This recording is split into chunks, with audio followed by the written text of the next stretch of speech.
സർക്കാർ ആശുപത്രികളിലെ ഹൃദയ ശസ്ത്രക്രിയ പ്രതിസന്ധി രൂക്ഷമാകുന്നു.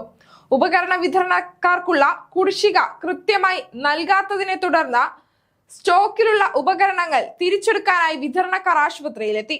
തിരുവനന്തപുരം, കോട്ടയം, കോഴിക്കോട് മെഡിക്കൽ കോളേജുകളിലും എറണാകുളം ജനറൽ ആശുപത്രിയിലുമാണ് വിതരണക്കാർ ഉപകരണങ്ങൾ തിരിച്ചെടുക്കാനെത്തിയത്. പ്രതിസന്ധി ഏറ്റവും രൂക്ഷമായ കോഴിക്കോട് മെഡിക്കൽ കോളേജിൽ വിതരണക്കാർ കാർഡിയോളജി വിഭാഗം HODയുമായി ചർച്ച നടത്തി. ഏകദേശം 4 കോടി രൂപയുടെ ശസ്ത്രക്രിയ ഉപകരണങ്ങൾ തിരികെ നൽകണമെന്നാണ് വിതരണക്കാർ ആവശ്യപ്പെട്ടത്. എന്നാൽ നിലവിൽ സ്റ്റോക്കിലുള്ള ഉപകരണങ്ങൾ തിരികെ നൽകില്ലെന്ന നിലപാടാണ് ആശുപത്രി അധികൃതർ സ്വീകരിച്ചത്. വൈകുന്നേരം വീണ്ടും ചർച്ച നടത്തുമെന്ന് വിതരണക്കാർ അറിയിച്ചിട്ടുണ്ട്.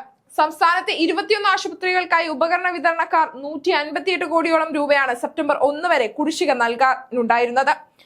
ഇതിൽ ഏകദേശം 30 കോടി രൂപ മാത്രമാണ് ഇതുവരെ സർക്കാർ നൽകിയത്. ഇതിനെ തുടർന്ന് സെപ്റ്റംബർ 1 മുതൽ തന്നെ വിതരണക്കാർ പുതിയ ഉപകരണങ്ങളുടെ വിതരണം നിർത്തിവെച്ചിരുന്നു. നേരത്തെ നൽകിയിരുന്ന സ്റ്റോക്കുകൾ ഉപയോഗിച്ചാണ് നിലവിൽ പ്രധാന മെഡിക്കൽ കോളേജുകളിലെ ഹൃദയ ശസ്ത്രക്രിയകൾ നടന്നുവരുന്നത്.